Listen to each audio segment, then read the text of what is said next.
De igual manera, saludamos la presencia de la distinguida profesora de la Facultad de Derecho, la doctora Ivonne Georgina Tovar Silvia. Sea usted bienvenida a esta mesa.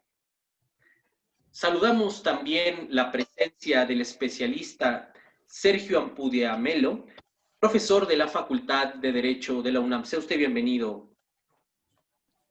Maestra, de igual manera, saludamos su presencia de la distinguida analista independiente del sector energético, la maestra Rosanetti Barrios. Sea usted bienvenida a esta mesa. De igual manera, saludamos la presencia de la doctora Gabriela Aldana Ugarte, profesora de la Facultad de Derecho. Sea usted bienvenida, doctora. Como moderador de esta mesa y coordinador de la misma mesa, el doctor Marco Antonio Sin Chávez, director del Seminario de Derecho Administrativo. Sea usted bienvenido, doctor. Y como relatora de esta mesa, a la distinguida alumna Ivana Patricia Aragón Villa Escusa. Sea usted bienvenida.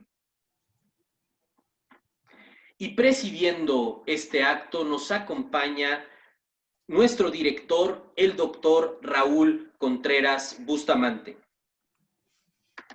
Para dar inicio de manera formal a esta mesa, le cedemos el uso del micrófono a nuestro director de la Facultad de Derecho, el doctor Raúl Contreras Bustamante.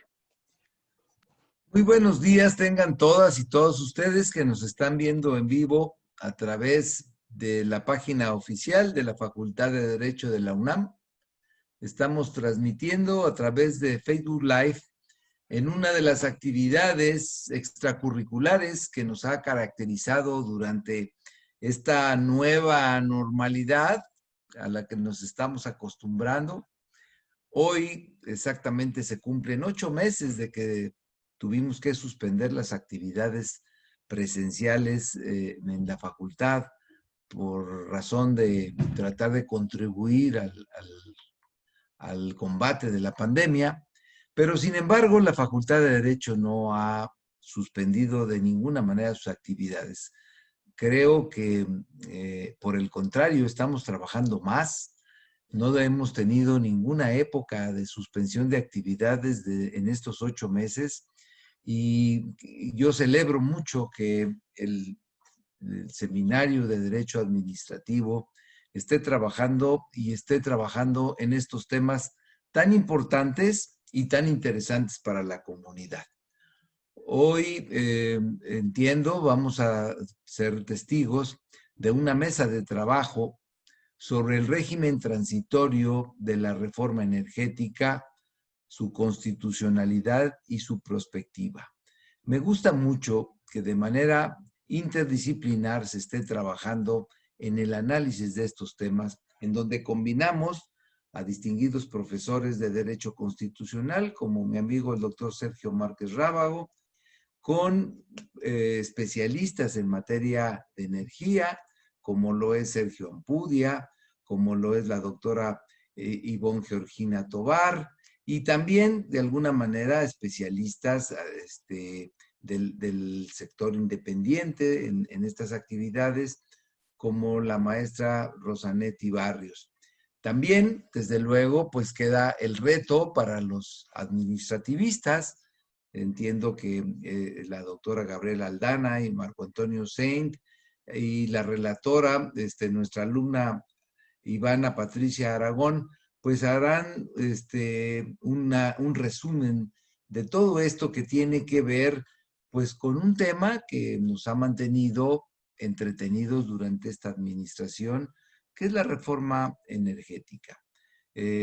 Como sabemos, esta reforma que se dio en 2013, que se publicó el 20 de diciembre, que trata de actualizar las condiciones en que el país está teniendo que resolver sus necesidades de energía, de electricidad, de petróleo, que tiene que ver con la competencia de los mercados petrolíferos, que tiene que ver con la competencia económica del régimen jurídico de la energía, las implicaciones internacionales, los tratados, pues las posibles controversias, pues ha tenido muchísimas cosas que desde luego cuando se procesó la reforma constitucional no se preveían.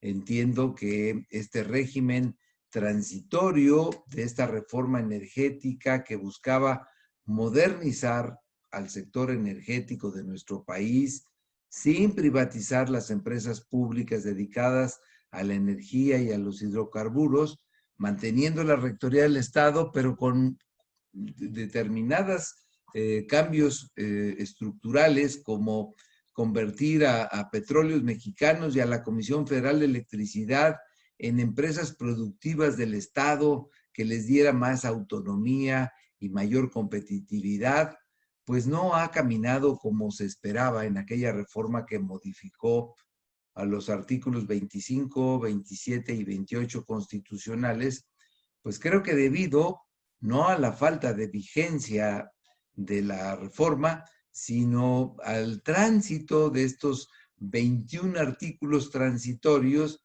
que deberían de haber ido haciendo concordantes y posibles en modo, tiempo y lugar, pues los cambios tan importantes que establecía esta reforma. Así que queda como reto, pues desde luego, el analizar los decretos, las disposiciones administrativas que, no sé, están algunas de ellas siendo incluso disputadas en los tribunales respecto a su constitucionalidad, pero que no han permitido que avance la reforma como se tenía contemplada. Habremos de ver, pues, que también mucho de que la reforma camine o no camine dependerá del resultado de las elecciones. Si pudiéramos llegar a transitar hacia una nueva reforma constitucional que le diera retroceso definitivo, o si, como los especialistas esperan, pues que estos contratiempos se superen y que la reforma constitucional siga adelante. Para los especialistas del derecho administrativo, pues quedan muchos retos.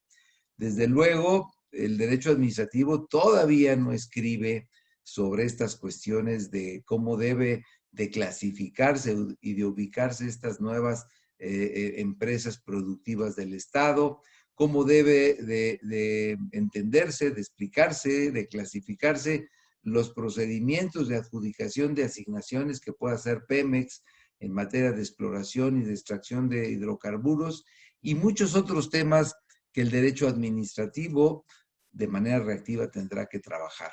Así que yo celebro mucho que hoy estemos en esta mesa de trabajo y hago votos para que produzcamos desde la Facultad de Derecho conocimiento, lo podamos difundir y que seguramente muchas de las cosas que se discutirán podrán ser utilizadas no solamente por los académicos, sino tal vez por los operadores de estas reformas en beneficio de que la reforma camine, de que México pueda cumplir con sus compromisos internacionales, de que sigamos migrando de manera científica también a cuestiones que tienen que ver con producir energías limpias. En fin, son muchos los temas interesantes y estaré muy pendiente. Y muchas gracias por invitarme a estar con ustedes para echar a andar esta mesa. Y nuevamente felicidades a Marco Antonio Sein, director del Seminario de Derecho Administrativo, por esta mesa. Estoy a sus órdenes y mucho éxito. Muchísimas gracias por su mensaje, señor director.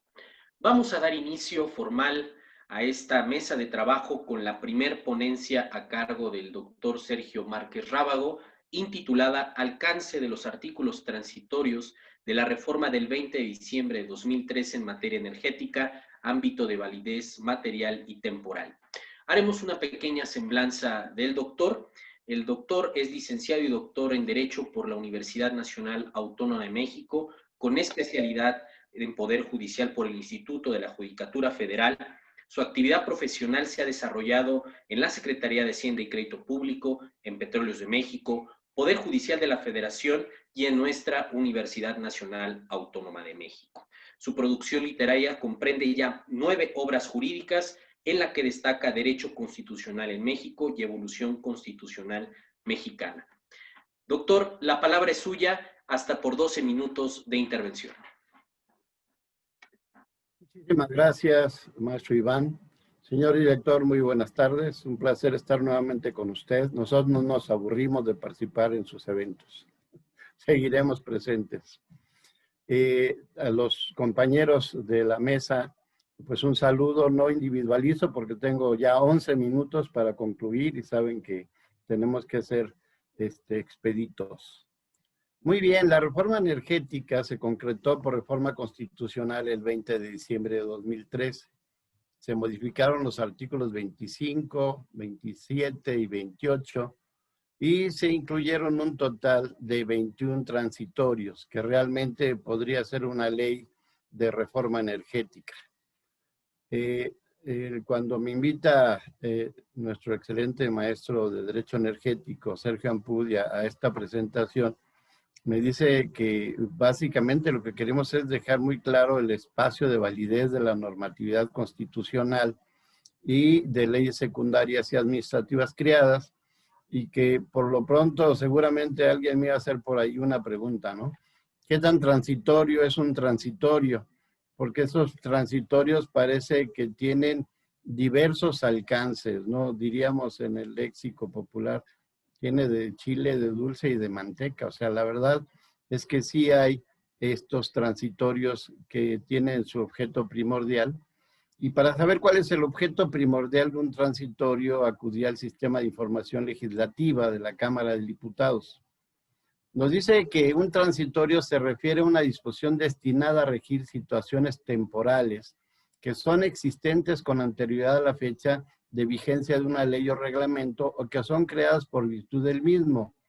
Es por ello que de sus efectos se agotan con el trámite, con el simple transcurso del tiempo o en cuanto se presenta la condición que regulan cuando se trata de la promulgación de una nueva ley. Los artículos de carácter permanente y transitorios quedan separados. Estos últimos son organizados bajo el título de transitorios y se les asigna una numeración propia e independiente del orden consecutivo de los artículos principales. Sabemos que están constituidos por estos dos tipos de artículos, una normativa. Ahora, esa normativa básicamente se entiende que lo primero sería como la sustancia, lo que estamos queriendo regular, y después es simplemente la adecuación del antiguo régimen a un nuevo régimen. Esa sería la esencia de un transitorio. Pero la verdad es que nuestro transitorio de diciembre de 2013 tienen partes sustantivas y partes que no mueren con el transcurso del tiempo, sino hasta que las variemos. Y la pregunta segunda que podríamos darnos es, ¿qué vale más el artículo constitucional del 1 al 136 o los transitorios, ¿no? Y para eso podríamos dar dos pequeñas pistas o indicios. Número uno, el origen formal de la norma. Y el origen formal de la norma es el constituyente permanente, es el mismo órgano de creación. Por lo tanto, difícilmente vamos a poder nosotros arguir una jerarquía superior o inferior a uno de estos, sea transitorio o no lo sea. De hecho, el artículo 71, inciso F, si no me equivoco, de la Constitución, dice que en la interpretación, reforma o derogación de las leyes, se debe de seguir el mismo procedimiento de creación. Este principio que se conoce en el derecho administrativo y constitucional como principio de autoridad formal de la ley, solamente puede ser variado por otra norma emitida por el mismo órgano que creó la norma anterior. Miren, por ejemplo, el artículo 14 de la Constitución original en 1917 suprimía las Secretarías de Justicia e Instrucción Pública y de Bellas Artes. Para 1921 quisimos crear la Secretaría de Educación Pública. Tuvimos previamente que modificar el artículo que suprimía la Secretaría de Instrucción Pública y Bellas Artes. El presidente Vicente Fox quiso crear una Secretaría de Justicia porque, como ahora, nuestro principal problema era la seguridad. No se pudo crear una Secretaría de Justicia. ¿Por qué? Porque seguía en el artículo 14 prohibida la existencia de una Secretaría de Justicia. O sea, el transitorio dura hasta que agota su condición o hasta que otra norma de la misma jerarquía la elimina. Dentro de los transitorios hay de varios caracteres y vamos a ver que los más interesantes son los finales. El tercero establece la forma y plazos en que se deben de transformar los organismos descentralizados Pemex y CFE en empresas productivas del Estado, lo que sucedió con la expedición de las leyes del 11 de agosto de 14 de estos dos organismos. En el cuarto transitorio se dio 120 días naturales a la entrada en vigor del presente decreto, abril de 2014, para adecuar el marco jurídico a fin de regular la contratación que debe darse. Esto se dio en la Ley de Hidrocarburos, el 11 de agosto de 2014. Este también podríamos decir que está eliminado porque ya se cumplió con la condición. El sexto, la Secretaría del Ramo en materia de energía, con la asistencia técnica de la Comisión Nacional de Hidrocarburos, es la encargada de adjudicar a Pemex las asignaciones a que se refiere el párrafo séptimo del artículo 27 de esta Constitución. A la fecha, ha habido 399 asignaciones vigentes otorgadas a petróleos mexicanos para realizar estos trabajos de upstream y que están hasta la fecha suspendidos, como ya sabemos, ¿no? Y la solicitud debe presentarse dentro de 90 días siguientes a la fecha en entrada en vigor del presente decreto. Entonces, en principio, no debería de haber más solicitudes si se fijó un término. Pemex podrá migrar las asignaciones que se le otorguen a contratos de utilidad compartida o de producción compartida en términos del 27 párrafo séptimo de esta Constitución. Por ejemplo, esta atribución que tiene, si Pemex tiene 399 asignaciones, ¿puede migrar esas asignaciones o no? Bueno, esta norma no pone una temporalidad, no nos está diciendo hasta tal fecha lo haremos. En el séptimo, para promover la participación de cadenas productivas nacionales y locales, se establecerá dentro del transitorio cuarto, que concluye en abril de 2014, porcentajes mínimos de contenido nacional. La ley en su artículo 46 establece un 35% de contenido nacional para aguas someras y terrestres, evidentemente para aguas profundas.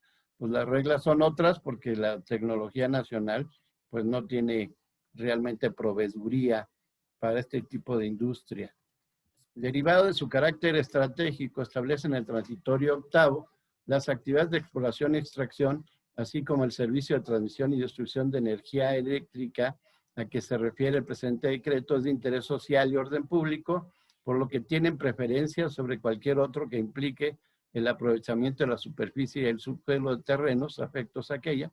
Esta disposición es atemporal. Ese quiere decir que no hay una condición, sino simplemente una regla a seguir. La Constitución está para darnos leyes ordinarias para desarrollar esas bases constitucionales y fundamentales. La verdad es que pasa a ser muy detallista y muy casuística la reforma constitucional, porque entre otras cosas, la integración constitucional es el lugar más seguro para guardar un derecho, porque requiere una votación más alta para cambiar una ley. Del 50+1 nos vamos al 66.6%.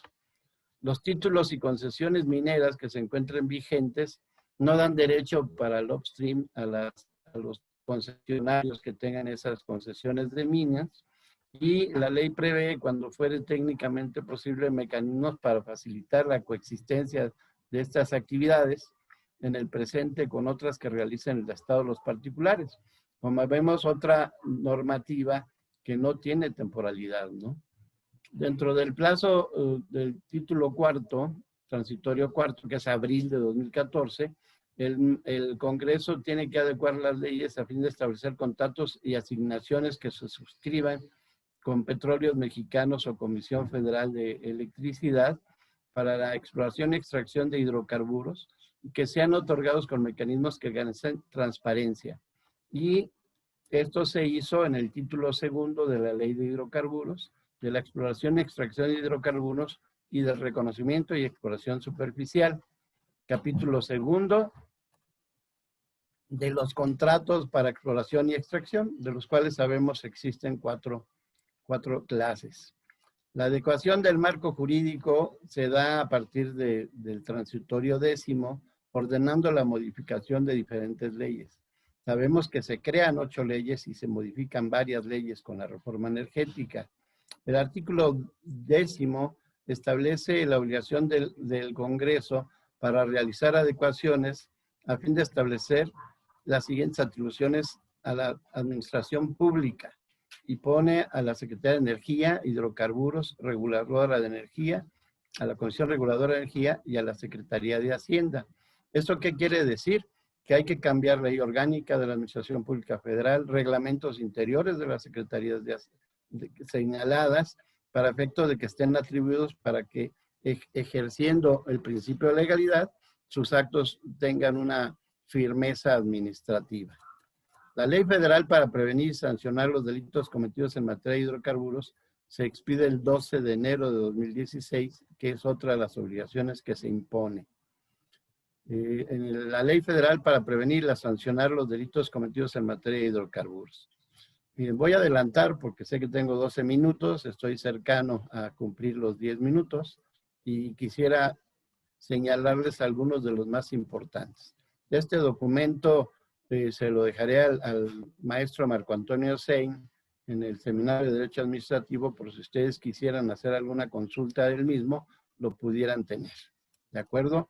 Por el tener que andarme correteando estas últimas medidas.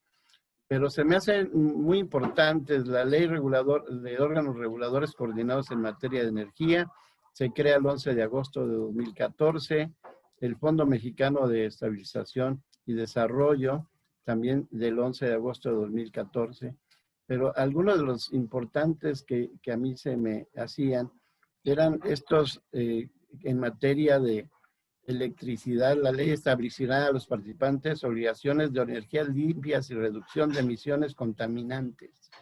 Algo que la Cuarta Transformación ha estado de manera clara, estando en contra de la producción de energía eléctrica, eólica y fotovoltaica, cuando finalmente es un ordenamiento, es una orden constitucional. Es una orden constitucional que las leyes de alguna manera pueden irnos reduciendo, las leyes ordinarias en contra de la Constitución, y ahora incluso los actos administrativos van en contra de las propias leyes.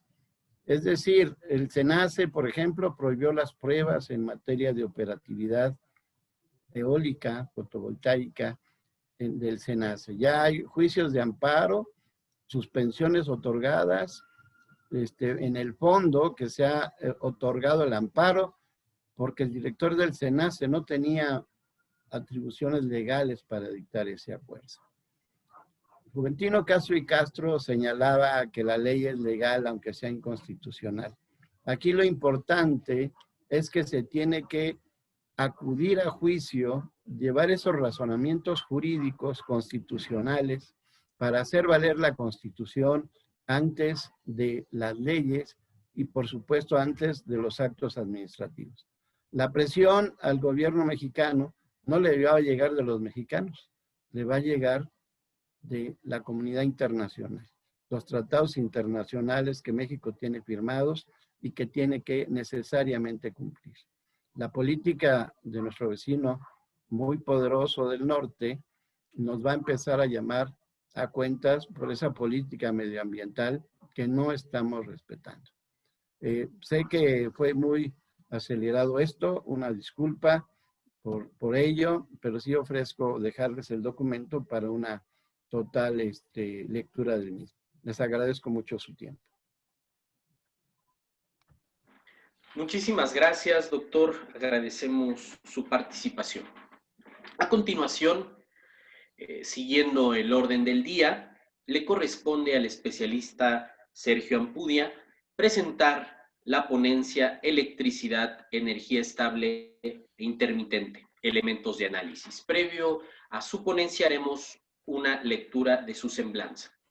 Él es licenciado en Derecho por la UNAM, especialista en Derecho Ambiental por la Universidad Panamericana y tiene especialidad en Inteligencia para la Seguridad Nacional por el Instituto Nacional de Administración Pública.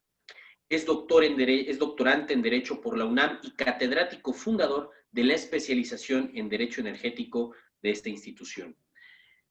Maestro, el micrófono es suyo. Adelante. Muchas gracias, Iván. Muchas gracias a la facultad, al doctor Sainz por acoger en el seno del Seminario de Derecho Administrativo este evento que me parece significativo por muchas razones que quisiera subrayar, aunque ya fueron mencionadas por el propio director Contreras, el doctor Contreras.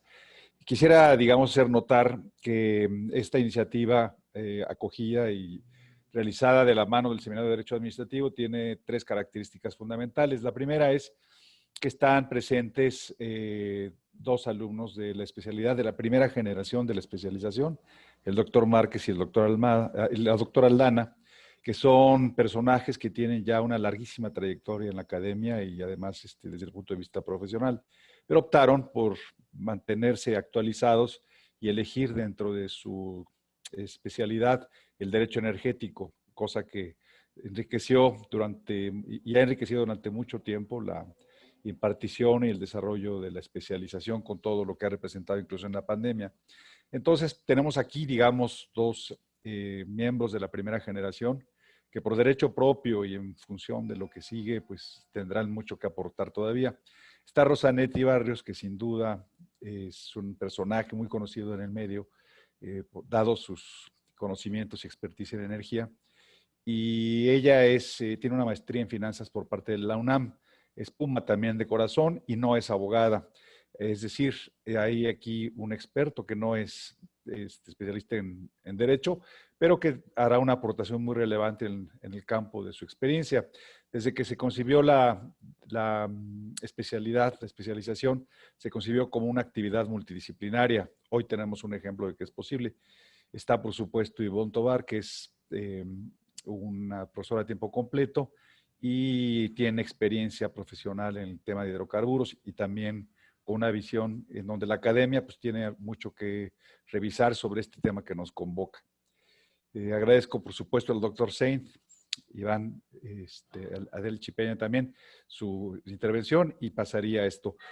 Y pasaría a hablar de esto. A mí me corresponde hablar sobre si podemos subirle básicamente a la única lámina que traigo, por favor, Iván. Es esa.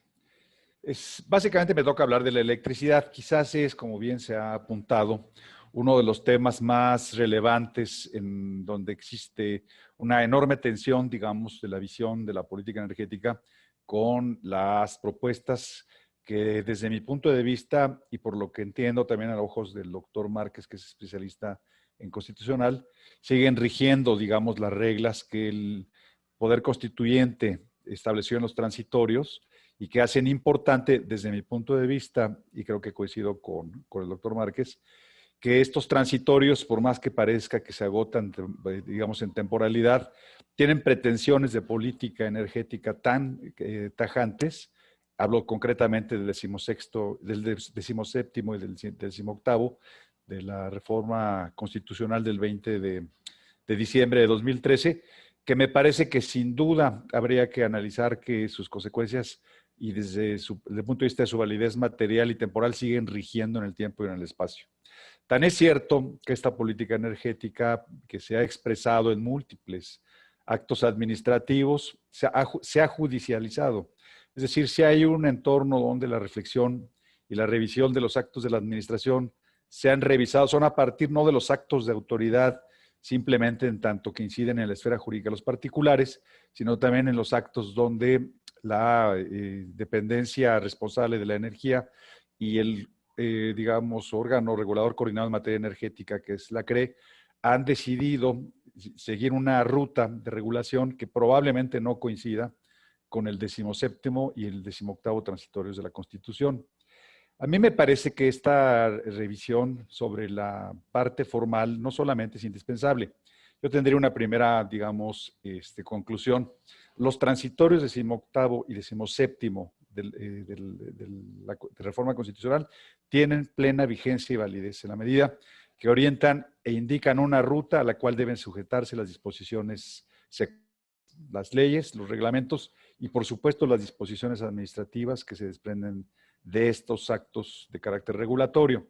Sin embargo, creo que hay una cuestión adicional porque ya hay un pronunciamiento de los juzgados de distrito sobre la constitucionalidad primero del acuerdo que expidió el SENACE para garantizar la eficiencia, calidad, confiabilidad, continuidad y seguridad del sistema eléctrico nacional del 29 de abril del 2020, donde prácticamente prohibía las pruebas operativas y preoperativas para los generadores que lo estuvieran haciendo con energías limpias, lo cual implicaba necesariamente que se favorecía, en consideración, insisto, del juzgado de distrito, se favorecía la generación de otro tipo de electricidad que proviene de fuentes fósiles o podríamos llamar estables. De hecho, el título que le da, digamos, sentido a mi presentación es energía estable e intermitente, que parecería que es la discusión. Yo creo que es mucho más compleja que eso. Más allá de los temas formales, donde, insisto, tienen plena vigencia el 17º y el 18º, en la medida que señalan una orientación que no puede transgredirse. Ya no digo en leyes secundarias y en reglamentos, que son actos formalmente legislativos y materialmente legislativos en el caso de las leyes, y desde el punto de vista de los reglamentos son administrativos y materialmente legislativos, pero las disposiciones administrativas de carácter general prácticamente, a pesar de que son formalmente administrativas, tienen un contenido materialmente legislativo que desde mi punto de vista es impropio para lo que señala el 17º y 18º.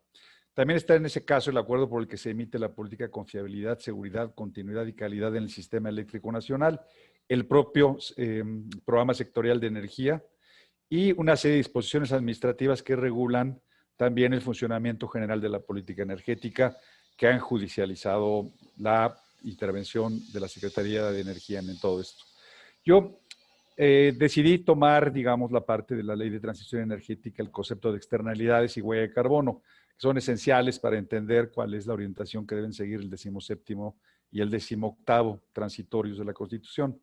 Las externalidades es un concepto poco explorado en el campo del derecho energético, pero no lo es en el campo del derecho ambiental. La doctrina reconoce desde el punto de vista económico que hay dos tipos de externalidades. Las positivas, en la medida que crean un beneficio a una colectividad y de la cual no se obtiene resarcimiento, y las negativas, que son básicamente las ambientales, que son los traslados de los costos que hay por el desempeño económico hacia la sociedad y donde no se resarce a la sociedad de los costos que se le están trasladando. Generalmente en las externalidades el gran problema está que no están reflejadas en el costo total de una actividad o de un bien o de un servicio. En el tema energético, más allá de lo que pueda decir la teoría, la verdad es que está recogido el concepto de externalidades en la propia Ley de Transición Energética para reflejarlo al aumento o disminución de la huella de carbono. En consecuencia, deberíamos pensar que cuando un agente económico, le hace una empresa productiva del Estado, le hace un agente económico privado, deciden generar energía eléctrica, pero por su actividad genera emisiones de dióxido de carbono a la atmósfera, deberían ser externalidades negativas que deberían contabilizarse en el costo de producción de la energía como un costo total. Hasta ahorita no se han venido haciendo. Sin embargo, lo que sí hizo la ley y que lo recoge de manera puntual, aunque habría que revisar entre líneas, son las externalidades positivas que le entregan un precio, que generan un precio para esa externalidad positiva que genera la generación, que hace la generación limpia de electricidad.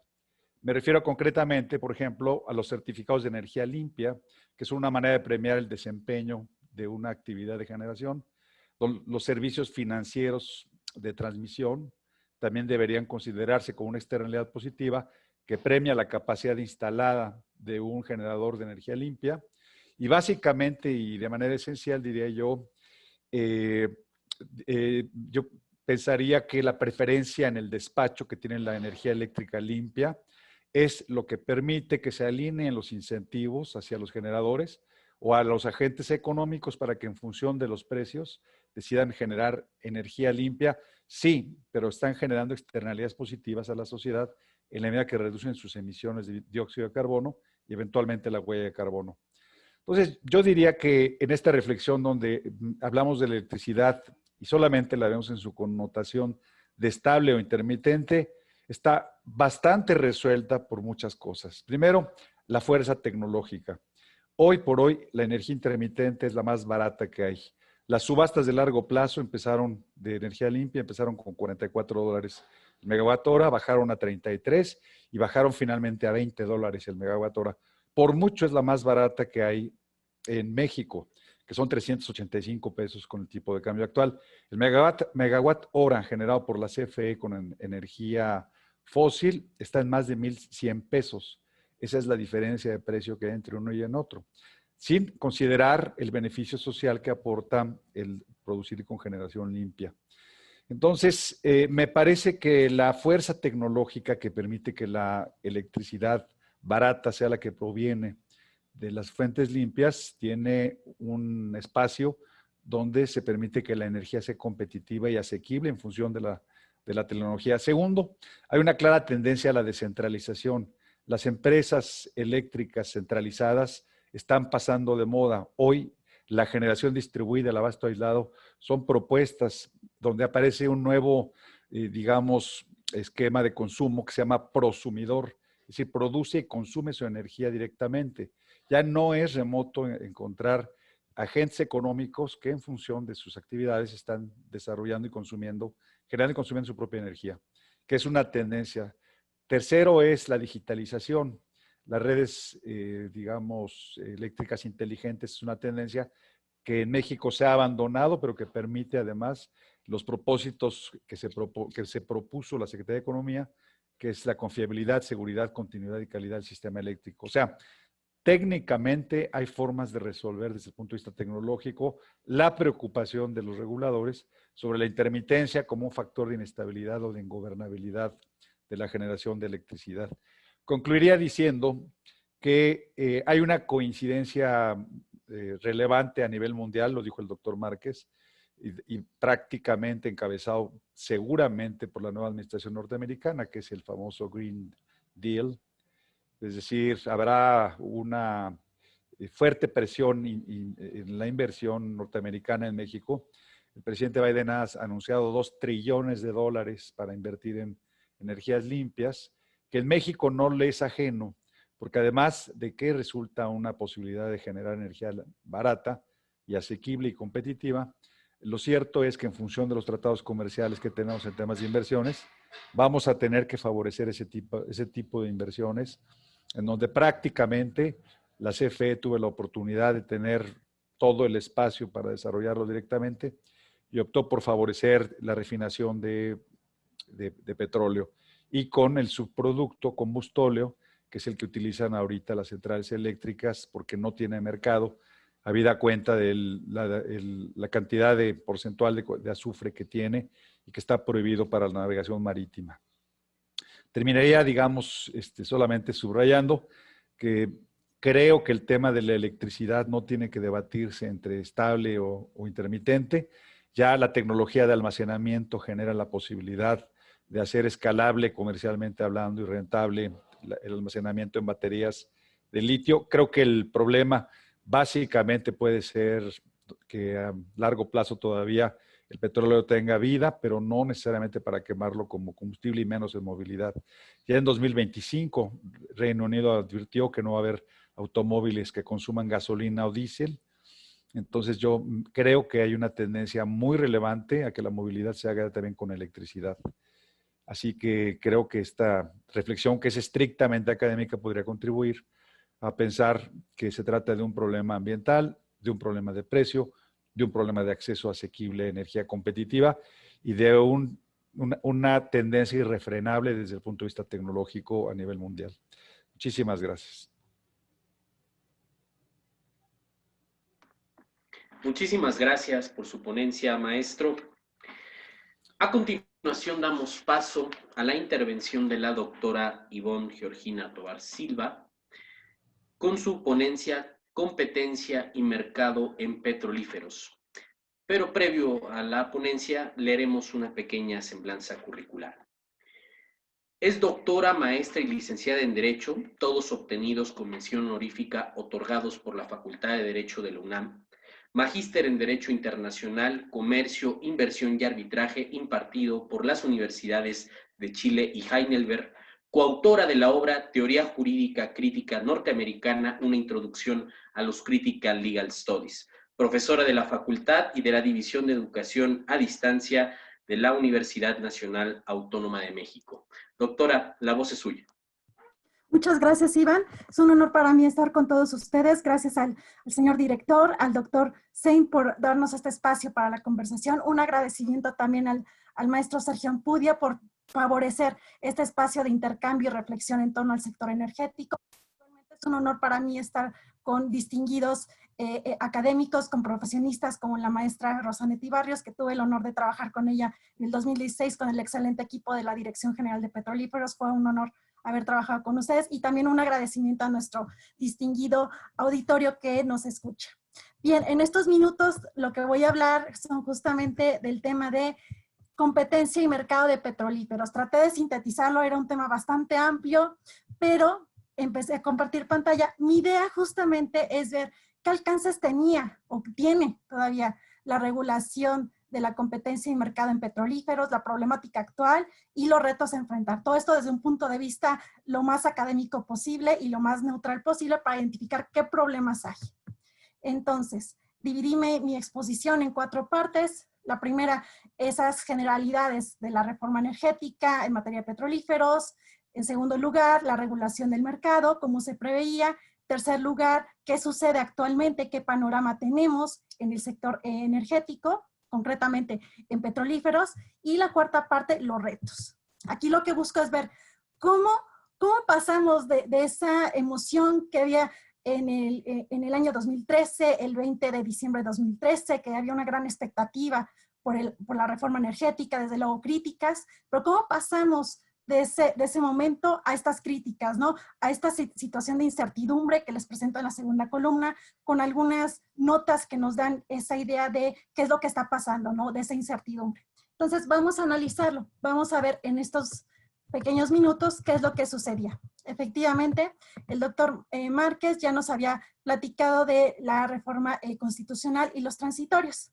Quisiera enfatizar en lo que preveía el artículo 25, párrafo 6º y 8º, justamente esa idea de que colaboraran los sectores privado y social con el sector público en el desarrollo económico nacional, ¿no? Verlos como aliados, no como enemigos, que tal vez hay una mala imagen del sector privado, pero la idea era verlos como aliados, ¿no? Que nos pudieran ayudar en el desarrollo económico y desde luego también en el sector energético, los artículos 27 y 28, que justamente sí reiteran ese aspecto que la propiedad de la nación es inalienable e imprescriptible, nos otorgarán concesiones en materia de hidrocarburos sólidos, líquidos o gaseosos y que limita las áreas estratégicas al ámbito de exploración y extracción. ¿Qué implicaba?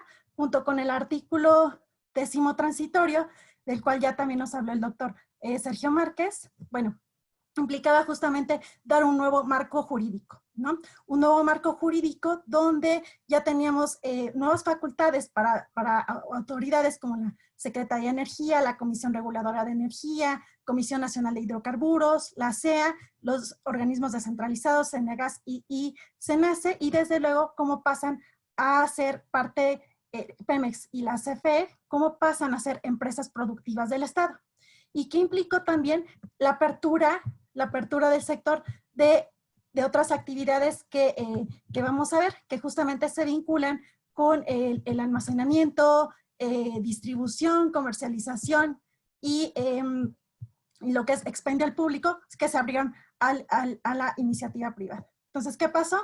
Abres el sector privado, distintas actividades de la cadena de valor en petrolíferos, hidrocarburos, petroquímicos y electricidad, y teníamos las dos posturas, ¿no? Por una parte, esa expectativa de beneficios que se tendrían para el Estado, inversionistas y empresarios, pero también teníamos las críticas, ¿no? De que se veía como una invasión que las empresas extranjeras participan en el sector energético, ¿no? Muchos mitos que hay por ahí que desde luego no son acertados porque más que ser una amenaza, nos van a buscar aportar diversos elementos técnicos y en materia de seguridad energética, la participación de los privados. Entonces, tenemos este marco constitucional, cómo se reguló dentro de la legislación ordinaria, justamente esta cadena de valor, que implicaba tener un mercado de hidrocarburos y petrolíferos. Se emite una nueva normatividad,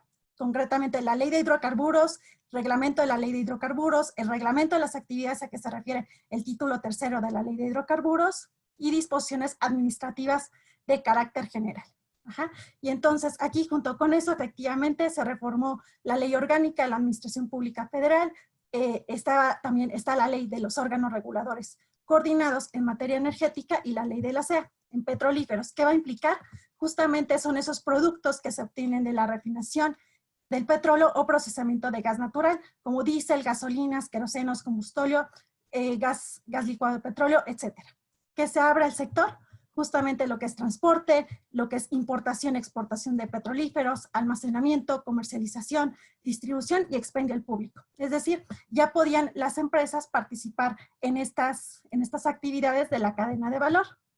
¿Y en qué tenemos como actividades permisionadas? Bueno, aquí está la competencia de la Secretaría de Energía en materia de exportación e importación de hidrocarburos y petrolíferos, y por parte de la Comisión Reguladora de Energía, transporte, almacenamiento, distribución, comercialización y expendio al público. ¿Cómo se dan los permisos? Dependía si cumplías o no con los requisitos previstos en la ley y en su reglamento. Como tal, ¿qué pasaba con la competencia en mercado de petrolíferos? No íbamos a ver o no vemos así como tal explícitamente un principio que nos diga, se entiende por libertad de comercio, X o Y. No, básicamente lo que teníamos que hacer hacer una interpretación sistemática.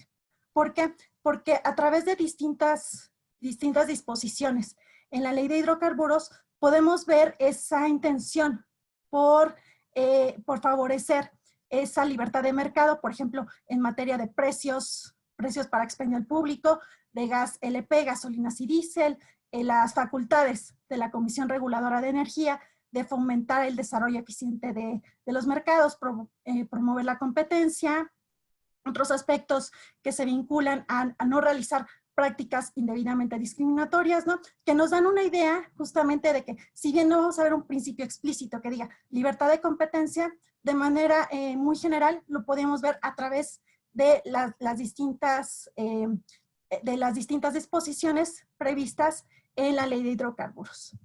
Y junto con esto, también hubo una participación importante del Poder Judicial de la Federación, que a través de sus tesis aisladas nos enfatizaban esa necesidad de considerar la apertura del mercado, la competencia del sector por parte de la industria energética y la reforma energética, la necesidad de que no era necesario mencionar que era participación de agentes económicos y costo de oportunidad de la ley, porque lo podemos entender de la doctrina y de disposiciones económicas. Entonces, aquí justamente el Poder Judicial de la Federación enfatizaba esa necesidad de ese desarrollo eficiente y competitivo de los mercados, ¿no? Entonces teníamos como que en un principio una idea de cómo teníamos que abrir al sector privado esta participación en el mercado de petrolíferos.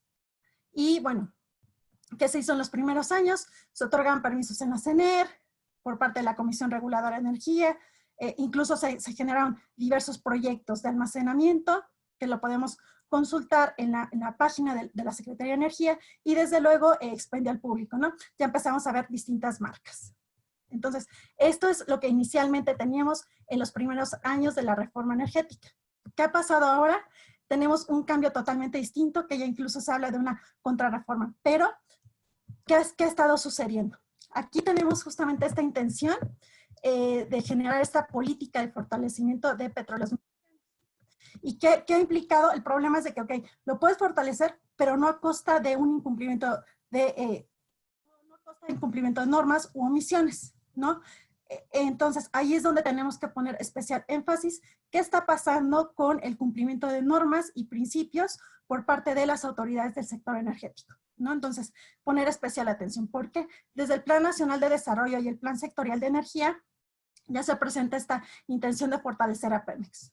No, en sí, el problema inicia en la forma en la cual se quiere fortalecer a esta empresa productiva del Estado a costa de realizar ciertas acciones. ¿Por qué? Presentas una contrarreforma. Está la intención de presentar una contrarreforma que implica tendremos que analizar cómo va a impactar en la seguridad jurídica.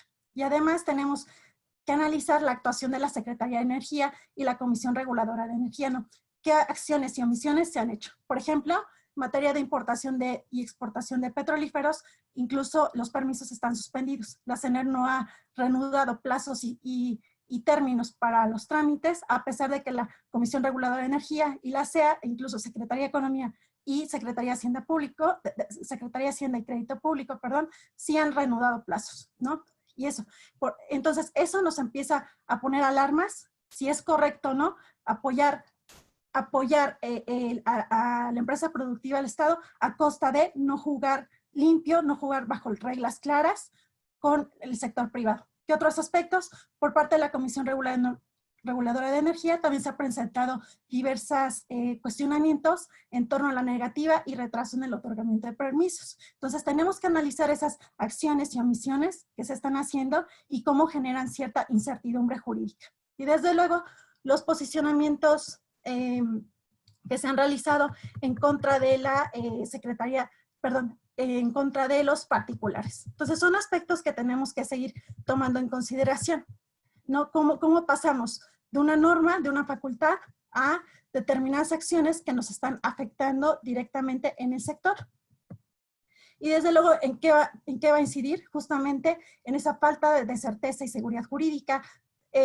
No estás alentando la inversión, hay una desconfianza internacional en torno a lo que sucede en México, efectivamente, ¿no? Como desde Estados Unidos se ha estado cuestionando, ¿no? Que no hay un trato igual hacia los inversionistas en el sector energético en el país, ¿no? Y también Canadá ya también ha hecho manifestaciones de esa necesidad de jugar adecuadamente, jugar un juego limpio y en el cumplimiento de reglas. Y desde luego esto va a tener otros impactos en otros ámbitos, ¿no? Por ejemplo, en el ámbito laboral, ya hay varios despidos, ¿no? En innovación energética, en afectación al consumidor. Y bueno, son los aspectos que tenemos que considerar. Y ya para concluir brevemente, los retos. Justamente ver de qué manera podemos favorecer esa competencia en el mercado, precios competitivos, seguridad energética, las soluciones en los retos ambientales y sociales, y eso siempre lo tenemos que ver de la mano con el sector público, privado y social. Los tres tienen que buscar soluciones conjuntas a los diversos problemas que tenemos, ¿no? Y justamente tratar de consolidar ese Estado de Derecho y ver ese futuro del sector energético. Y ya concluyo con este mural de José Chávez Moreno, La conquista de la energía, donde se nos abordaba la necesidad del conocimiento científico. ¿Por qué conocimiento científico? Porque aquí justamente eso es lo que nos va a aportar nuevas visiones para transitar hacia un futuro energético estable, más allá de cuestiones ideológicas temporales. Lo que necesitamos ver cómo el conocimiento científico y cómo el Estado de Derecho nos pueden ayudar a tener una visión distinta del mercado energético y de petrolíferos. De mi parte es todo. Muchísimas gracias por su atención. Muchísimas gracias por su ponencia, doctora. Siguiendo con el orden de participación, le corresponde a la maestra Rosanetti Barrios presentar la ponencia Competencia Económica en el Régimen Jurídico de la Energía. Previo a su ponencia haremos lectura de su semblanza curricular. Es licenciada en Finanzas por la Universidad Tecnológica de México, maestra en Finanzas por la Universidad Nacional Autónoma de México, con mención honorífica, maestra en Regulación Económica de Industrias de Red por la Universidad de Barcelona. A partir del 2018 es analista independiente del sector energético, es conferencista internacional en materia de energía y consejera fundadora del grupo Vox Experta, colectivo de mujeres de alto perfil que tienen como objetivo la visibilización de las mujeres de foros de energía y consejera editorial para el sector de energía y Grupo Reforma, columnista en la revista Energy Commerce y Energía Hoy. Doctora, maestra, La voz es suya. Muchas gracias, buenos días, encantada, de verdad encantada de estar aquí, un reto enorme para mí, al no ser la abogada del grupo, pero agradezco infinitamente no solo la oportunidad de acompañar y de compartir mi visión, que tiene de manera natural por el perfil un approach distinto, sino por aprender tanto como estoy aprendiendo de ustedes. Muchísimas gracias. Yo no tengo una presentación, pero quisiera comentar con ustedes de manera general es el planteamiento que nos encuentra el día de hoy, que es justamente la transitoriedad, digamos, de los constitucionales sobre los cuales se basó la reforma energética. De manera específica, mi tema pues es competencia económica contenida a lo largo de todo el sector de energía. Yo quisiera empezar por comentarles que el tema de competencia efectivamente se constituye como, vamos a decir, la columna vertebral sobre la cual se iban a conseguir los diferentes objetivos que ya han sido de diferente manera abordados por mis colegas. Esto es, hay una aprobación, hay un aval para que entrara la inversión privada a construir infraestructura y a ofrecer los diferentes servicios a lo largo de toda la cadena de hidrocarburos y de toda la cadena de electricidad, de forma tal que lo que deberíamos estar viendo es una competencia entre privados, ¿cierto? Pero también entre privados y empresas del Estado. Hay diferencias que voy a ir tratando de explicar, pero digamos que en el concepto general esto es lo que tenía que estar pasando.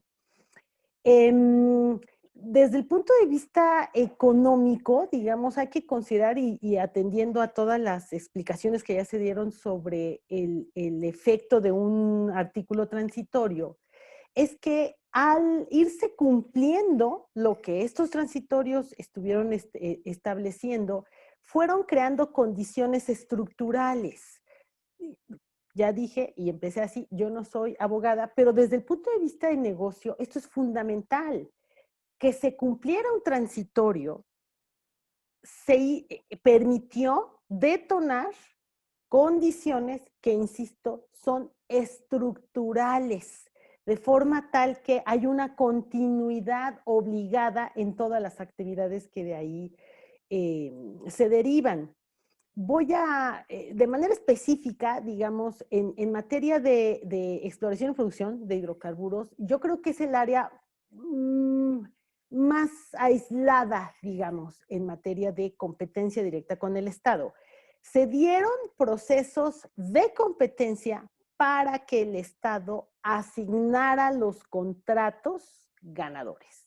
Pero una vez que eso ocurre, digamos, cada campo petrolero iba a ser atendido por el operador en función a su plan de trabajo. Ojo, es muy importante aquí entender que en el caso de Pemex y sus asignaciones y su ronda cero, digamos, se le dio la salida privilegiada, el Estado hace una graciosa concesión y le dice, escoge los campos que vas a atender.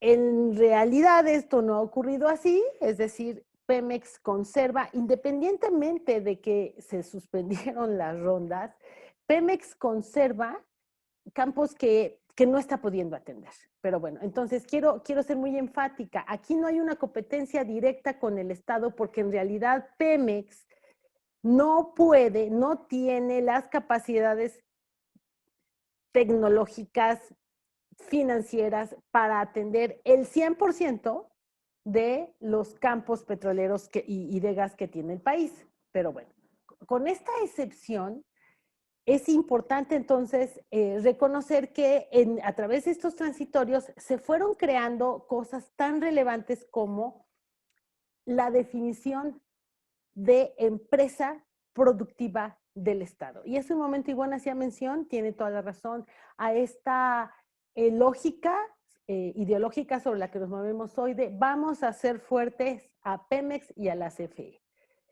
Desafortunadamente, lo que estamos viendo es que esta lógica de ser EPEs, el de ser productivos, que está establecido en la Constitución, no solo no está cumpliendo, sino que cada vez nos alejamos más de ese objetivo y por lo tanto este deseo de hacerlas fuertes desafortunadamente no está ocurriendo. No les quito el tiempo ahí, en alguna otra ocasión que se les pueda explicar estas razones, estos hechos, digamos, que comprueban mi dicho, pero sí me parece muy importante establecer que si son, la Constitución establece que en estas empresas del Estado tendrían que ser empresas productivas, esto debería hablar de una fortaleza y desafortunadamente esta nueva forma de operarlas, pues las está alejando de esa misión.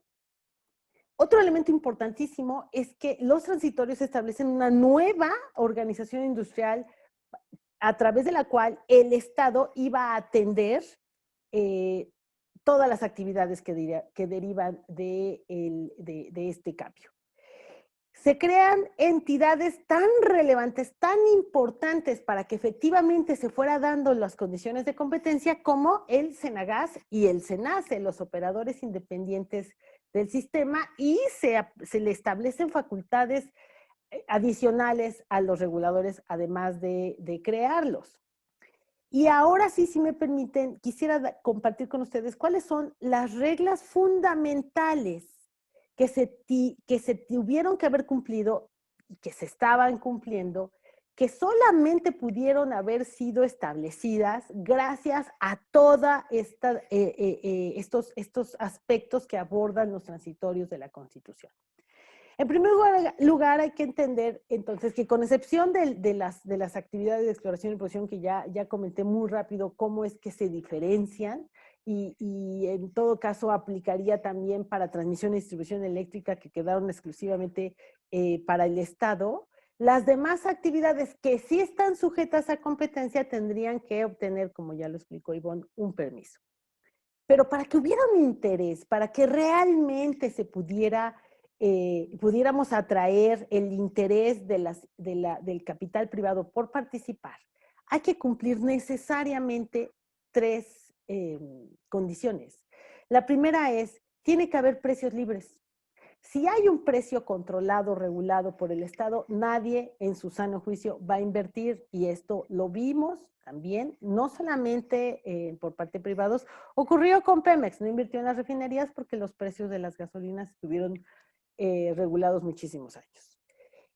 Tiene que haber precios libres y esto se estableció así. Ivonne habló un poco del tema, se cumplió y eso tiene que ser condición permanente para que continúe habiendo incentivos para invertir, incluso para una empresa del Estado.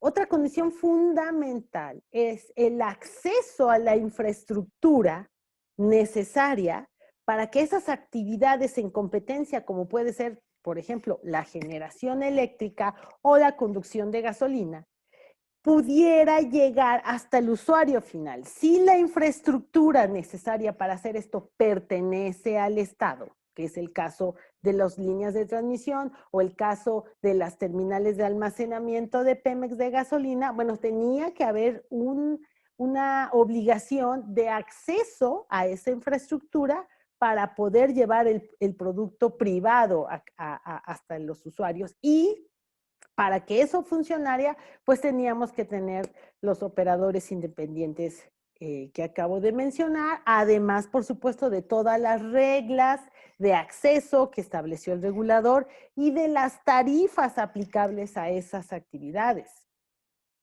Y la última condición necesaria para que haya siempre un mercado es la simetría de información. ¿Qué es esto? Que todos los jugadores deben de tener más o menos la misma información necesaria sobre el estado, la condición en que están operando los diferentes mercados para poder tomar decisiones. Y pongo un ejemplo específico que desafortunadamente pues también ha desaparecido la información, que es la información sobre los inventarios que existen en el país en materia de gasolina y diésel por región, y gracias a eso tanto el Estado como el privado, podría saber si en algún lugar hay amenaza de escasez. Si hay amenaza de escasez, tendría que verse reflejado en el precio de acuerdo a principios de oferta y demanda, y si hay un buen precio, pues va a haber un incentivo para invertir en esa región. Hoy esta condición también está de alguna manera rota.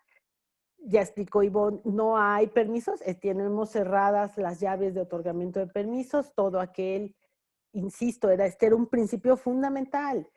Todo aquel que reúna los requisitos establecidos por las propias autoridades, publicados en Diario Oficial, pasaron por todos los trámites de CONAMED y se publicaron. Todo aquel que los cumpla tiene derecho a su permiso. Muy bien, hoy nadie tiene derecho a permiso, no se están otorgando permisos.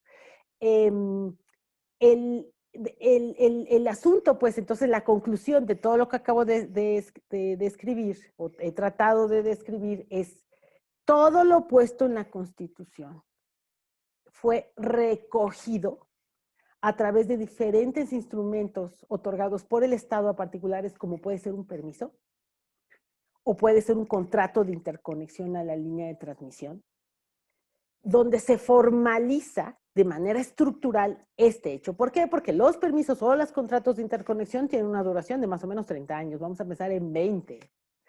Esto tenía, pero insisto, en la medida en que este engranaje estuviera operando y se estuvieran otorgando nuevos permisos, íbamos a poder contar con nueva infraestructura, con, sobre todo, tecnología, ya lo explicó Sergio, tecnología, incentivos a la innovación, eso es fundamental. México grita desesperado la necesidad de tener estos incentivos. Innovación tecnológica es urgente, es el nombre del juego para el siglo XXI y carecemos del mismo. Digamos, yo quisiera concluir esta primera participación mía, porque veo que ya se me está agotando el tiempo, ratificando entonces que la estructura de la Constitución nos permitió, a los que tuvimos el honor de participar en esta, desarrollar todas las leyes, reglamentos, disposiciones generales correspondientes que necesariamente terminaban en condiciones estructurales de largo plazo en diferentes instrumentos y contratos firmados entre el Estado y particulares, o bien entre los mismos particulares, porque esto se va reflejando. Si a ti el Estado te da un permiso y tú te volteas y firmas un contrato con un privado, de manera natural, eso significa un compromiso de largo plazo. Y hoy todas estas condiciones están cerradas y bueno, espero que esta explicación rapidísima les haya servido un poco para redondear su visión en materia legal, y nuevamente muy agradecida por la invitación. Muchísimas gracias por su ponencia, maestra Rosanetti. Damos paso a la ponencia de la doctora Gabriela Aldana Ugarte, implicaciones internacionales, escenarios sobre controversias. Previo a su ponencia, leeremos su semblanza curricular. Ella es abogada egresada de la Universidad Anáhuac Norte, maestra y doctora por la Universidad Nacional Autónoma de México, en ambos casos con obtención de grado con mención honorífica. Fue distinguida por la medalla Alfonso Caso como mejor promedio graduado en maestría en el año 2000. Su desempeño profesional se ha enriquecido a través de su experiencia como abogada de empresa, abogada asociada en despachos orientados a la práctica comercial e internacional. Actualmente se encuentra cursando la especialización de Derecho Energético en el posgrado de la Facultad de Derecho y se desempeña como abogada postulante y consultora con oficinas en la Ciudad de México. Doctora, la palabra es suya. Iván, muy amable, muchas gracias. Primero que nada, agradezco con mis colegas la invitación y el foro que nos permite participar en estas mesas de trabajo.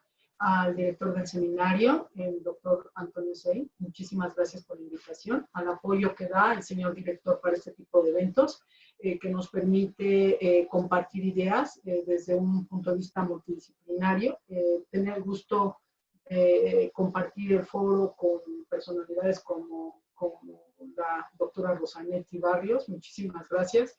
y mi compañero de aulas y de trabajos académicos, el doctor Sergio Márquez, y nuestro profesor, el doctor, bueno, casi doctor, ya está a minutos de ser doctor también, nuestro profesor Sergio Ampudia. Es un gusto.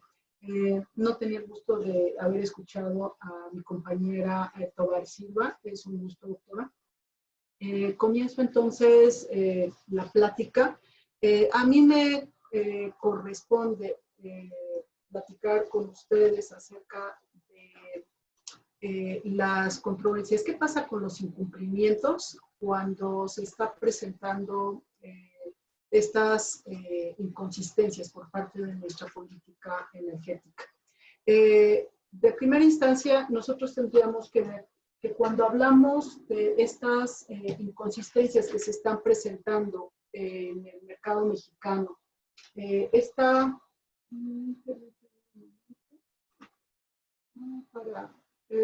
estoy viendo que estoy compartiendo pantalla con ustedes. Es correcto, doctora. Sí, sí. Gracias. Primero que nada, focalizo cuáles son algunas de las primeras, para efectos de esta plática, de las principales inconsistencias en de los tratados internacionales. Mi participación es particularmente eso, los tratados internacionales, y cuál es la consecuencia de las afectaciones que tienen los inversionistas sobre su inversión en territorio mexicano. De primera instancia, nosotros tendríamos que ubicar que las obligaciones del Estado a partir de la reforma son diferentes. Unas de ellas a partir de una relación contractual donde el Estado otorga la apertura para que los nacionales y extranjeros puedan participar en modalidades de contratación como compartida y de licencia, que son las que están actualmente funcionando, aun y cuando también se prevé de servicios y de producción compartida. Tengo que el tema de, como lo mencionaba mi colega Rosalía, la migración de las asignaciones cuando efectivamente la empresa productiva del Estado no tiene la capacidad de respuesta para cumplir con las expectativas de las demandas que tiene el mercado, tiene la ley y le reconoce la oportunidad para migrar sus asignaciones a partir de contratos con autorización de la CNR. Si Pemex elige contratar con un particular, desde luego la Comisión Nacional de Hidrocarburos llevará a cabo una licitación. Esta licitación tendría que ser en los términos de nuestros tratados internacionales, en los cuales se reconoce que tendrían que ser internacionales, regionales o nacionales. Cuando hablamos de los tratados internacionales, aquí distinguimos que cualquier país, en el caso de una LPI, que es una licitación pública internacional, pudiese participar para responder a esta invitación. O bien, en el caso de las licitaciones regionales, como con los tratados que tenemos celebrados, los dos últimos, que son tal vez, bueno, tendríamos que mencionar uno tercero, que ya está cerrado también, el Tratado de Libre Comercio con la Unión Europea, que es un acuerdo marco que incluye un ámbito comercial, un ámbito político y un ámbito de cooperación. En otro lado tenemos el TEMEC, que según la página, si nosotros consultamos la página de la Secretaría de Economía, lo va a referir como un acuerdo de modernización. Es decir, no se acaba un tratado y surge otro, sino que a juicio de nuestra política comercial estamos hablando de una modernización del tratado. Y por otro lado tenemos el TIPAT, que es el Tratado de Integración Transpacífico, y en este concepto del Tratado de Integración Transpacífico abre también la oportunidad para otros mercados, con algunos de otros países con los cuales no teníamos relación comercial como desde el punto de vista regional. Y finalmente, desde luego, la Secretaría de Hacienda y Crédito Público tendría que darle seguimiento para el caso de las condiciones fiscales. Ahora bien, cuando hablamos de la CNR, a partir de la reforma energética, se habla de conducir y coordinar la política energética. También menciona la adjudicación de asignaciones y la selección de las áreas con asistencia de la Comisión Nacional de Hidrocarburos. Parte de las obligaciones implicaría diseñar los contratos y lineamientos técnicos para las licitaciones y desde luego su transparencia. Les pongo en resaltado el apartado del otorgamiento de permisos para refinación y procesamiento de gas y fomentar el acceso abierto a la operación eficiente en electricidad, así como vigilar su cumplimiento, porque son algunos de los puntos que han resaltado mis antecesores en la voz de esta plática. Ahora bien, dentro de los reguladores en este sector, encontramos la Comisión Reguladora de Energía, que parte de las obligaciones que asume a partir de la reforma energética es regular y otorgar permisos para el transporte de petroquímicos por ducto, regular el acceso de terceros a los ductos de transporte y al almacenamiento de hidrocarburos y sus derivados, y regular y otorgar los permisos de generación de electricidad. Foco rojo con esto, aquí tenemos un red flag que eventualmente rescató más adelante. Siguiente, regular y autorizar las tarifas de proteo para la transmisión y distribución eléctrica. Ahora bien, esto va de la mano, es decir, el encauce de la generación de la energía eléctrica o esta reforma de energía eléctrica va desde luego de la mano con la protección del medio ambiente. Entonces, la reforma también prevé que en un plazo de 365 días se adecuará el marco jurídico para promover la protección y el cuidado del medio ambiente mediante, inciso 1, la eficiencia del uso de la energía, 2, la disminución de la generación de gases y compuestos de efecto invernadero, esto de conformidad con el Acuerdo de París, entre otros tratados. Número 3, la eficiencia en el uso recursos naturales. Número 4, la baja generación de residuos y emisiones. Y número 5, la menor huella de carbono. Los participantes de la industria eléctrica tendrán la obligación del uso de las energías limpias y la reducción de contaminantes. Como lo sabemos, este es un tema que ha sido abordado y que ha sido materia de discusión en diferentes foros a partir de esta administración.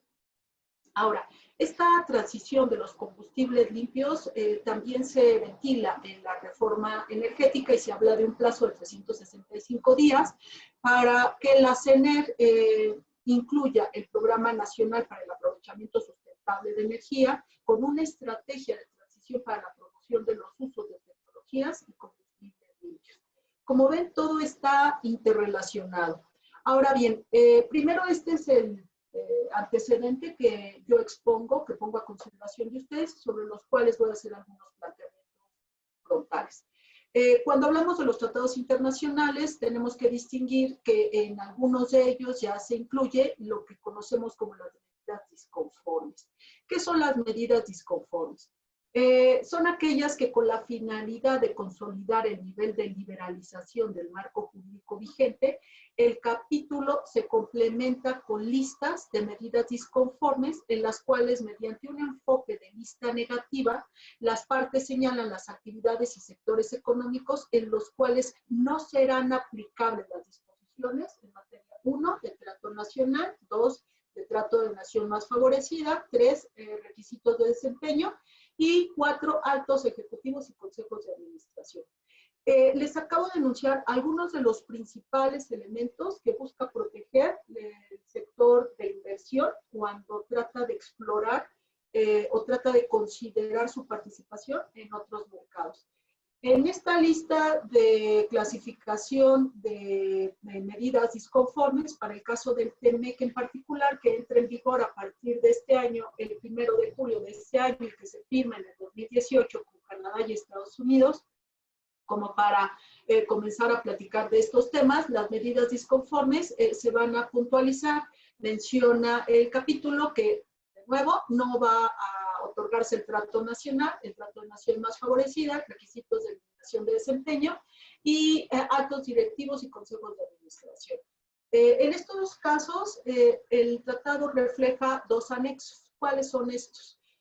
Uno, principio de Rachet y consolidación de Starchy, que asegura que las partes no adoptarán medidas más restrictivas en el futuro. Es decir, primero, se hace un reconocimiento de una cláusula de futuro donde se señalará que no se van a poder restringir aquellos sectores que ya se tienen abiertos. Esto es un principio de apertura sectorial en materia de inversión. En este orden tenemos un segundo anexo que también se prevé en el Tratado México, Canadá y Estados Unidos, donde las partes incluyen los sectores y las actividades sensibles para cada una de ellas, en las que se reservan derecho de regular y adoptar cualquier medida con total discreción en el futuro. En el caso de México, este anexo incluye todas las actividades que constitucionalmente se encuentren reservadas al Estado, y esto nos ubica en el artículo 28 de la Constitución en cuanto a las áreas estratégicas. En este orden, entonces, cuando nosotros hablamos de este apartado, de esta reforma, de estos artículos de transición que nos dan una reforma energética que ahorita nos encontramos con algunos sectores como cuestionada, tenemos que distinguir jurídicamente hablando dos escenarios. Uno, la cláusula contractual y su cumplimiento. Es decir, cuando la empresa productiva del Estado puede celebrar los contratos en los términos que le permite la ley de hidrocarburos, identificamos que en los contratos incluye una cláusula de solución de controversias, y esa cláusula de solución de controversias se va a activar en el momento de que haya un incumplimiento. ¿Cuáles son algunos de los incumplimientos que se pueden presentar en un concepto de una cláusula contractual? Bueno, pues algunos los contenidos del contrato que vinculan a las partes y que a juicio del afectado considera que está siendo vulnerados los derechos adquiridos o reconocidos en un contrato. Y el segundo escenario es cuando el inversionista recibe una afectación sobre su inversión. Son dos escenarios diferentes, se los planteo así, porque en el caso de la cláusula contractual específica y puntualmente señala cuáles van a ser las obligaciones de las partes. En el caso de la afectación por parte del inversionista, se plantea la posibilidad de que el inversionista acuda a un mecanismo alternativo de solución de controversia, ya sea en el ámbito regional o bien bilateral. Distinguimos aquí estos dos escenarios. En el ámbito regional, yo les mencioné el TIPAD, el Tratado de Libre Comercio de América del Norte, hoy TEMEC, el Tratado México, Canadá y Estados Unidos, y el Tratado de Libre Comercio entre Unión Europea y México. En estos tres tratados, por mencionarles los últimos, en razón también de su relevancia, es importante considerar que invariablemente se incluye un capítulo de inversión. Y un capítulo de inversión, por ejemplo, en el caso del TIPAD, no se incluye un apartado relacionado con materia energética, así como tal, como sí ocurre en el caso del TEMEC, pero existe un capítulo que resguarda la inversión de los inversionistas en territorio mexicano por cuanto hace a la afectación o vulneración de los derechos. En este concepto, entonces, identificamos que en el TEMEC, que sí se incluye, que antes era Telecán, capítulo sexto de energía y petroquímica básica, y que se muta o que pasa a ser un capítulo octavo, TEMEC, que se hace el mismo planteamiento con una redacción diferente. En el capítulo sexto del Telecán se hablaba, en el artículo 601, se hablaba del reconocimiento y respeto de las constituciones de los firmantes.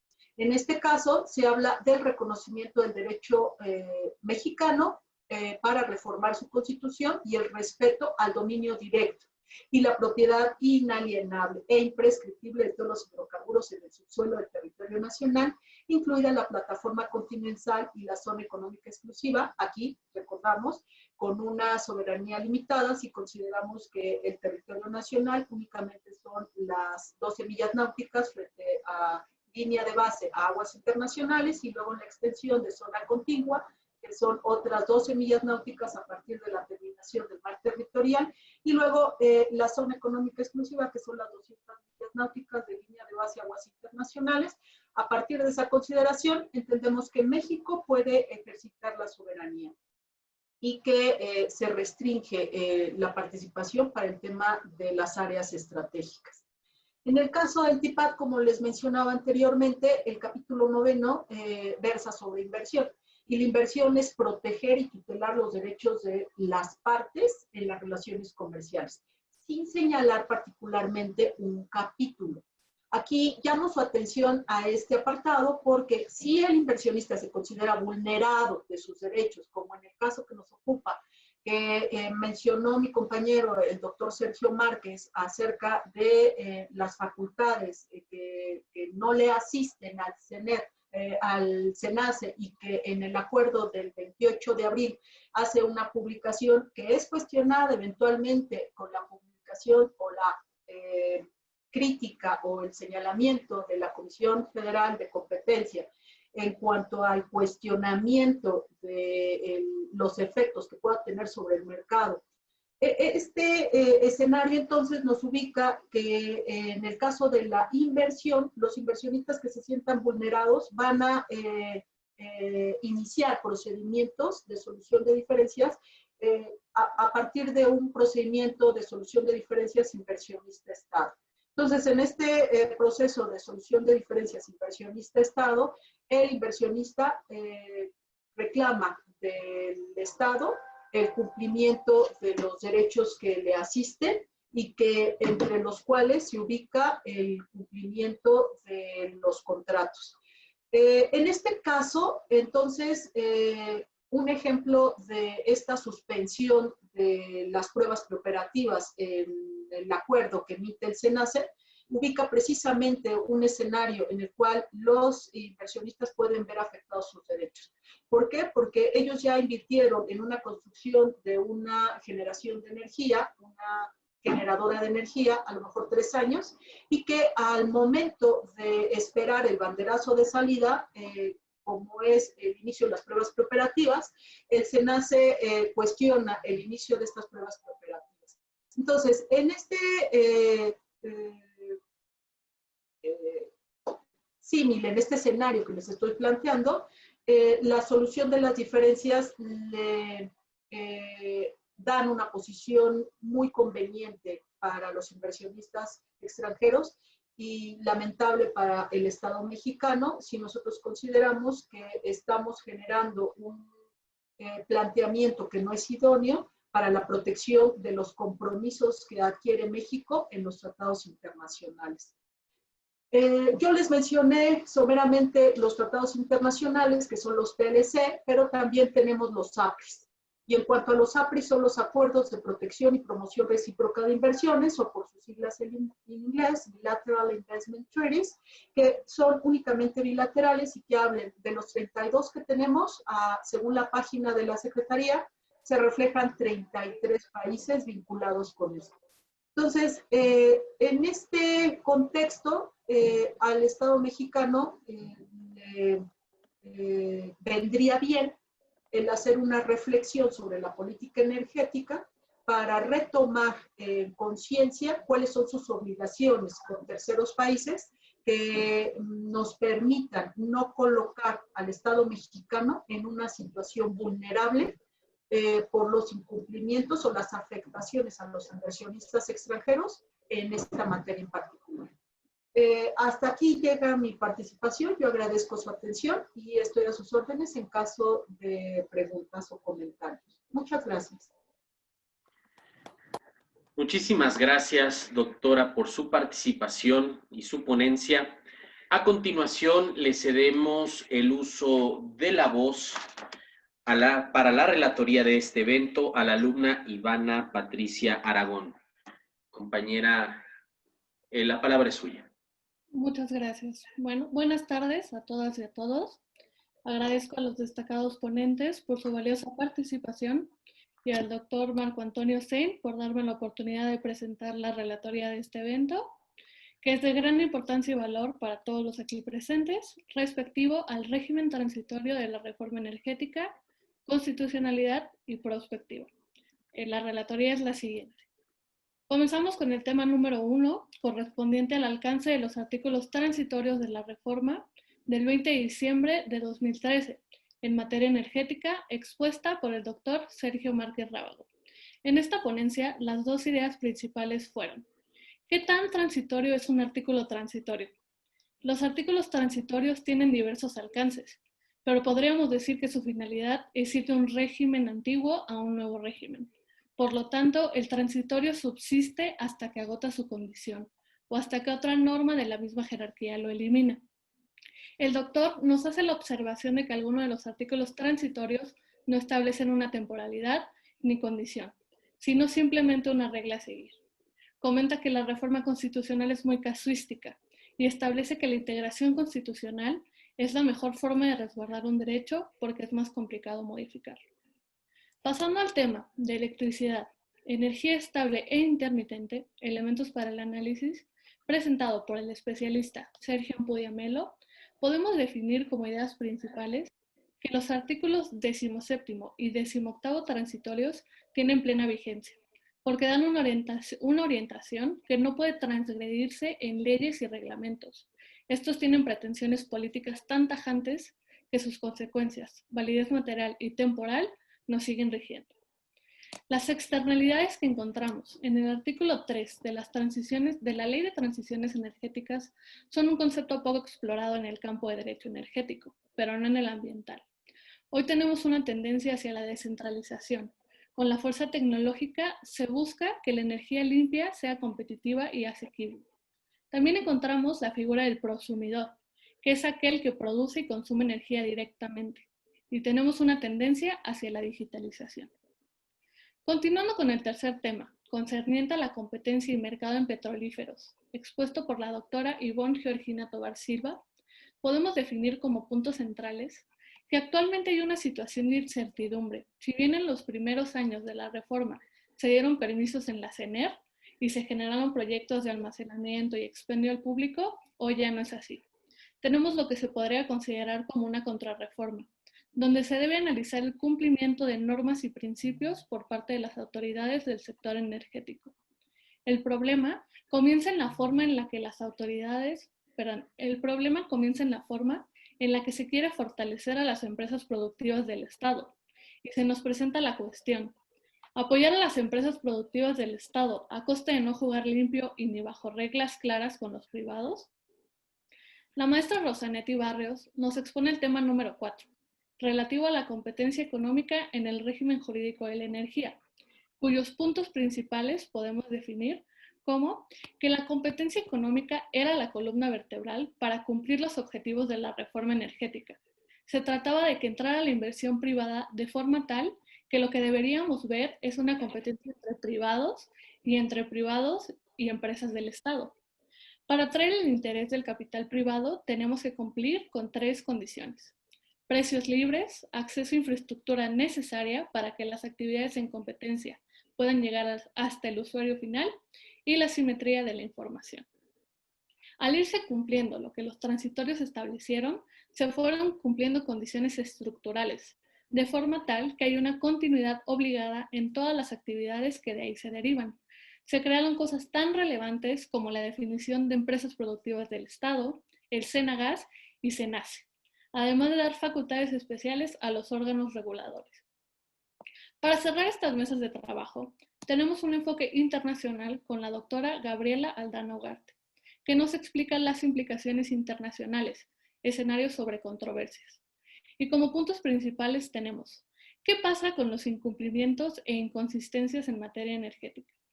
La CENER cuenta con 365 días para incluir el Programa Nacional para el Aprovechamiento de Energía. Y cuando hablamos de la CENER a partir de la reforma energética, su objetivo es conducir y coordinar la política energética, así como diseñar contratos y lineamientos técnicos para las licitaciones, entre otros. La Comisión Reguladora de Energía tiene como objetivo, por otro lado, regular y otorgar permisos para el transporte de petroquímicos por ducto. En el incumplimiento de los tratados debemos distinguir entre 2 escenarios: la cláusula contractual y su cumplimiento. Y el segundo escenario es cuando el inversionista tiene una afectación sobre su inversión. En este se plantea la posibilidad de que acuda a un mecanismo alternativo de solución de controversias. Se puede concluir de manera concurrente que todas y todos los ponentes afirman lo siguiente sobre el régimen transitorio de la reforma energética. Los artículos transitorios, por más que parezca que se agotan, tienen pretensiones de políticas energéticas tan tajantes que sus consecuencias, su validez material y temporal, nos siguen rigiendo en el tiempo y el espacio.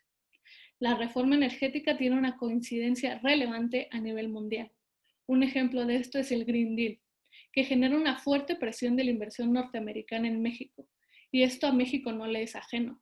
Vamos a tener que favorecer este tipo de inversiones, donde requerimos de la creación de energía barata, asequible y competitiva. La CFE tiene espacio para desarrollarla, pero opta por generar energía por medio del petróleo.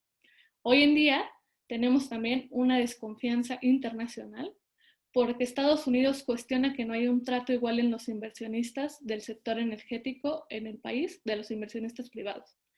Hay despidos, no hay innovación energética y existe una afectación al consumidor. La reforma energética hoy genera incertidumbre, ya que la idea es hacer fuerte a Pemex y a la CFE y esto no está ocurriendo. Y cada vez nos alejamos más de ese objetivo.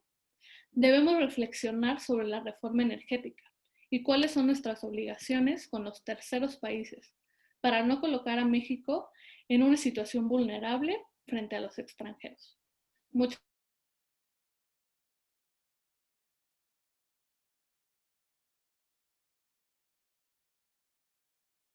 A continuación, para despedir y dar conclusiones generales de este evento, le cedemos el uso del micrófono al doctor Marco Antonio Sen Chávez, director del Seminario de Derecho Administrativo. Muchas gracias, maestro Iván Adelchi Peña.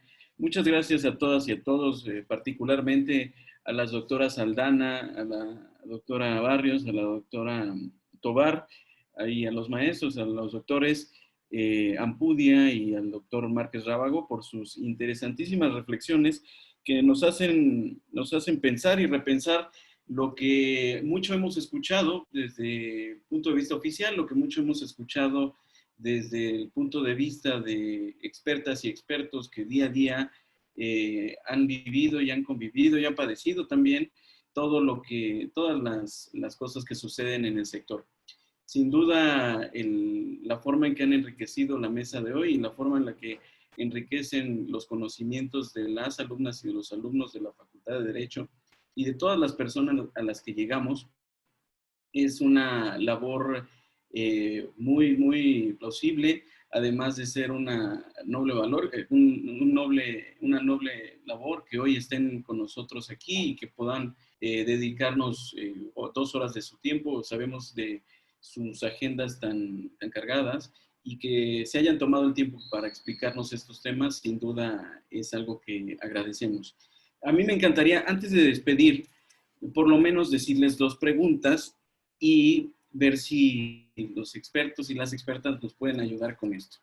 Para el doctor Márquez Rábago en particular, nos preguntan, ¿qué significa para el régimen jurídico mexicano que sin modificar la Constitución Política de los Estados Unidos mexicanos ni las leyes secundarias que se expidieron conforme a la reforma energética, se estén expidiendo disposiciones administrativas que no corresponden ni a la literalidad ni al espíritu de los artículos transitorios del decreto promulgatorio? Si gusta, sí, maestro, darnos, doctor, ¿sí? Sí, muy bien, maestro, sí. Entiendo la pregunta muy bien y claro que viene a actualidad administrativa mexicana el hecho de que se den disposiciones administrativas contrarias a la legislación federal, porque nuestra materia energética es federal, y a la legislación constitucional, al orden jurídico constitucional. Evidentemente estamos en presencia de actos ilegales y de actos inconstitucionales que se realizan por autoridades administrativas. Obviamente mal citando fundamentos o malinterpretando alguna atribución que la ley les confiera. Y a esto solo queda decir la efectividad del contencioso energético, ¿no? Acudir a los tribunales, acudir a los recursos administrativos, a los tribunales, al juicio de nulidad, al juicio de amparo indirecto en materia administrativa, porque son los jueces los que van a dar la pauta para señalarlos qué es legal y qué es ilegal. No existen ilegalidades de plano cuando hay un acto administrativo generado. Esa plenitud no la podemos nosotros reclamar, pero una vez que obtenemos una sentencia, esa sentencia sí la cambiamos por el apego a la legalidad y el apego a la constitucionalidad. Muchas gracias, doctor Márquez Rábago. Igualmente para la doctora Rosanetti Barrios, nos preguntan, ¿qué ha ocurrido recientemente con las controversias que se llevan en tribunales respecto de las medidas de política pública que, se dice, han puesto barreras de entrada a la competencia energética? Muchas gracias por la pregunta. El se dice me lleva a concluir que no hemos sido lo suficientemente claros del por qué sí hay barreras a la competencia, pero sin duda es una pregunta muy válida. Hay ya suspensiones definitivas establecidas sobre diferentes actos administrativos, como es de manera específica la política de confiabilidad de la Secretaría de Energía, además de un acuerdo que había sacado anteriormente el SENACE, que era, digamos, todo en la misma línea, ¿no? Para evitar, en el caso del acuerdo de SENACE, para evitar la interconexión de plantas de generadoras de energía renovable. En el caso de la política de confiabilidad era muchísimo más amplio el alcance.